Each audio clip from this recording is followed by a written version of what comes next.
Okay, so we have here Dean Koontz's first published novel, I believe his first written, as far as I know, Star Quest. And what makes this unusual is there was this company called Ace Doubles, and they'd have two books in one. You flip it over upside down. It's The Doom of the Green Planet by Emil Pateja. And one is one side, and then you flip it upside down because the novels are only maybe 150 pages at most. So this was an easy way to make it so that they were not too thin books. This was published in 1978, and it was very much in the vein of like Flash Gordon or Buck Rogers, those kind of like adventure serials from like the 50s, 40s, even earlier, I guess. In this one, there's a guy named Tome, or I don't know if it's just Tom, but it's spelled Tohm, and he's trying to rescue his girlfriend from, believe it or not, intergalactic sex slavery, which is quite a thing. He's always he had his body taken away, and now his consciousness only exists as the engine of a spaceship. And so he meets another ship, which is a talking encyclopedia of knowledge, like a living conscious Wikipedia ship. And it calls itself like the Living Library.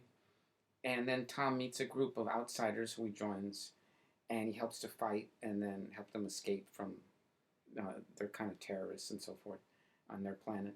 And in a trope we'll often see, in a later Koontz, the hero never ever wants to kill anyone, but he's always forced to by circumstances. I don't know how many times that comes up in his books, and it must be like a personal thing, I assume. The protagonist reminds me a lot of Wesley Crusher from Star Trek Next Generation. His attitude is like, oh, gee whiz, man. Or he always has like a Mary Sue type of coincidental luck that he always gets out of things. Another thing that comes up later in Koontz a lot. This was a pretty forgettable story, but a good first novel.